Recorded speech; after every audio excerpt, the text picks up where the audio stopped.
Hey, hey, hey. Time for another out-of-this-world story from our space. Sometimes it's hard to see past the fog that is infidelity. It can even have us questioning our own sanity. Today on our space, do we wait for the fog to lift?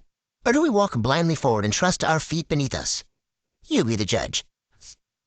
Snapchat shenanigans, when emotional affairs make for a memorable marriage moment. My wife is having an emotional affair. I'm writing this from a hotel room, as I just found out my wife of 7 years has been having an emotional affair on Snapchat with a work colleague of hers for 2 months. Really finding it difficult to come to terms with what the F just happened. We'd built this amazing life together, have a beautiful home and great jobs. All that seems like it's been destroyed, and it feels like my whole world is falling apart.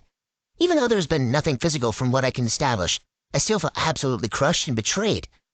She owned up to it straight away, and was on her knees begging me not to leave. I told her I need a night to be alone, as I had no idea how the hell to come to terms with it. We've been together for 12 years, and I absolutely adore her and love her to death. But at this stage, it's too raw to see how I can move forward with or without her. Everyone's circumstances and opinions are different. I get that. But I really need some advice on the early stages.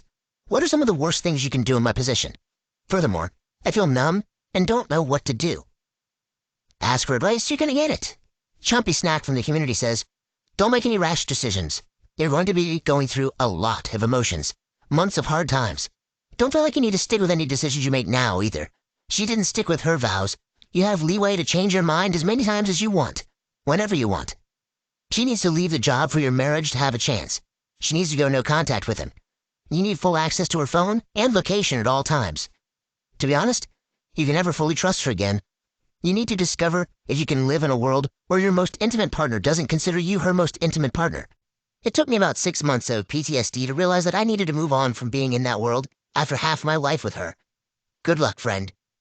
OK Prune 3952 chimes in next. If it is a coworker, the chance that it is just emotion is slim to none. How do you know it was not physical? Best of Flex wants to say, dude has not worn down her moral compass yet. You have to understand how related each work. It's a battle between a significant other's moral compass and the attractiveness, smooth talking of the coworker. The lesser the moral compass, the less work is needed from the POS coworker. Moral compass is impaired by a situation at home and the coworker looks or smooth talk. Easier to get laid when the target is in a bad, rocky, or boring relationship than when all lights are green. It starts as a game. He is cute. Why would they be interested in me? And the significant other bites the bait. Then, it's smooth or dirty talk, wearing down the moral compass, defenses up until you get to the emotional affair. Sharing intimate problems, preferences, etc. And if the POS plays their cards right, they will multiply the one-on-one occurrences when things could happen until they do, and bam, physical affair. So if you're in this situation, you shut that crap up ASAP and avoid at all costs playing the game. Attorneys' offices are full of very straight people that thought they could outplay the player and fell in the trap because committed relationships are work when cheating is just thrill, until betrayed party catches up and hopefully give them a reality check. Next up, Bookbird says, a coworker? You just found out? Brother, there's so much more you don't know. One of the worst things you can do is believe anything she says. M. Ladon says, yeah, a history of working and flirting and seeing each other every day, if it's a normal 9 to 5, before it even leads to the emotional affair on Snapchat, which is an app that intentionally deletes all conversations automatically and almost instantly. Troubleshoot is in his future for sure.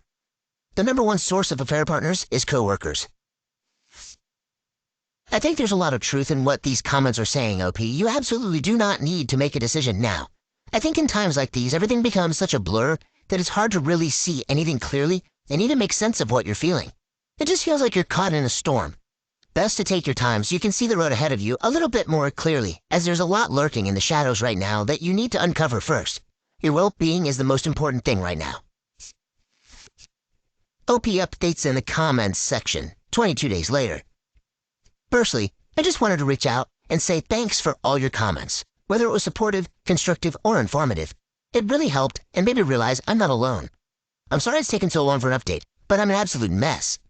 I ended the marriage and told her I want a divorce. It's something that I cannot live with or ever forgive for that matter. Every day she's begging me not to leave and is hysterically crying. I have no sympathy for her tears, as I bet she wasn't crying when she was sending inappropriate messages to her coworker.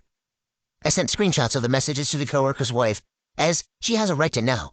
I haven't gotten a response, but I have no doubt she's probably experiencing similar feelings to me. I'm seeing a therapist today to start my healing process before I fall into a slump of depression. This really sucks. You're totally right. This situation does suck. But it's so refreshing to see that you are taking care of yourself and starting your healing journey. You absolutely are not alone, and that fact alone is disappointing. People shouldn't have to go through this, but you will make it out alive. Do you have a similar story? We want to hear it. Share it with us in the comments. Next up, Man-Child Chronicles. Can't buy me love. How to move on from my ex. Yesterday, my, female 21, now ex, male 25, told me he had sex with another girl, and then had sex with me a week later. He still texts this girl, and he's bashing my name. The girl told him that if he blocks her, she will look for me and harm me. My ex trusts her, and said he doesn't care, and he will never block her. But he came over today and said that he wants to move in with me, and I have to keep paying for his truck. How do I move on? Update. Does a man love a woman if he spends all his money on her? The girl that my ex cheated on me said that he spent a lot of money on her and nearly maxed out his credit card. She said that she knows that he loves her because he spent all his money on her. She keeps calling and sending pictures of all the places he went with her, and keeps telling me how happy he was with her. My ex, however, told me he only said all of that to her because she threatened to tell me about them. I just want to know if what she said is true. A man really loves a woman if he spends all his money on her? My question is, does a man love a woman if he spends all of his money on her? Love is really a subjective thing. I think what's important in situations like this is that we practice self-love and really try to get rid of what's harming us mentally.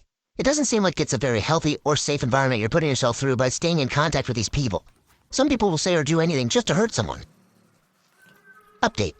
He finally asked the girl to be his girlfriend because they fight, but they laugh and have good times. And for me, he said, we only have bad times. Excuse me, but when I'm paying for all your crap, I'm pretty sure that would stress me out. And the new girlfriend was like, you're now the side chick and the crazy ex. Anyways, the two trash are taking each other out. Edit. Reading all your comments is making me feel less crappy about myself. Thank you. Update. He messaged me on WhatsApp and called me names and said I ruined his life and I baited him because he didn't receive his payment today. And then he threatened to make his girlfriend send over all the things they did, and he said he will make me cry. But I'm unbothered now. I cried a lot for the last 2 weeks, don't get me wrong. I still get sad, but I'm at a point where I don't really care anymore. So yeah, he started spamming me and calling me for the money, and I told him I was on a date, and he was bothering me. And he said, go suck his small dick. He's literally all over the place. I plan on getting a restraining order on him and her next week before he comes back from Mexico. Update. Hey y'all, they broke up yesterday, huh? And she kept calling me again from a private number. I haven't been on social media the last few weeks because it was toxic for me, but I decided that I'm okay to check it out, and guess what? She's been bashing my name on her Facebook posts, huh? Update. Finally, update on the ex and coworker. He reached out to me demanding money again. This time, he's freaking out, and he's scared. He has no more gas money. He has to pay his mom $800 for breaking the doors in her house when she kicked him out. Oh, and his friends all blocked him, huh? Update. He just sent me multiple messages that he and his new girlfriend will take me to court because I messaged his friends the screenshot that his girlfriend sent me to make me jealous, and his friends all blocked him. Now let's see what the community thinks about this. Zandandito says, oh no, if it isn't the consequences of my actions. How old is your ex, like 15? Dude sounds like a child. Follow in the footsteps of his friends and block him and his new girlfriend as well. You don't need that immaturity in your life. Move on and move up. You shouldn't have to babysit him anymore, OP. Place your energies elsewhere. What are your thoughts? Would you give your ex the time of day if they behaved this way? Newlywed hit and miss. A not-so-white wedding. We didn't believe in sex before marriage. My ex and I met online through friends who attended the same kind of church we attended.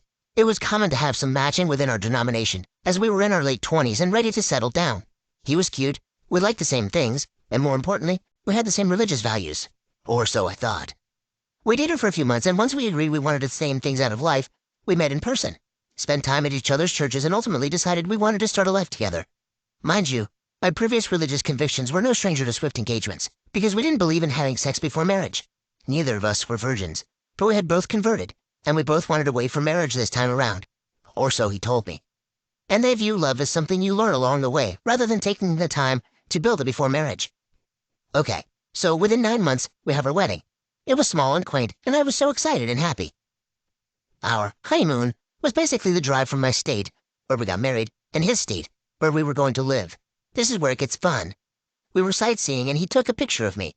I felt cute and wanted to see it, so I asked for his phone. And dude actually handed it to me. As I'm looking at it, feeling myself in newlywed bliss, a text pops up. It's just a number, no saved name, and it read, "Hey, I haven't heard from you in a couple of days. What's up?" What? So I start scrolling, and it was bad. To sum it up, he had been seeing this girl the entire time we were dating and engaged. There were explicit texts between them, and it was obvious they were sleeping together. I got out my magnifying glass and was able to sync up a timeline where they were even together the day I was making our wedding decorations, and he was texting me at the same time. He was telling her I was just a friend when she asked about a pic of me on his Facebook that was public. He was even texting her the night before our wedding. I was in complete shock and totally heartbroken.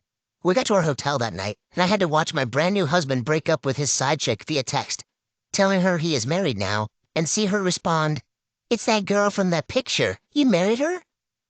I wish I could say I turned my butt back around and got the marriage annulled, but I didn't. I didn't feel like I could get divorced at that time, and I was stranded with no one in my corner.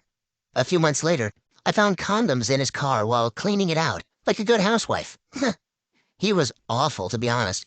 We were married 4 years before I started confronting him with the way he treated me.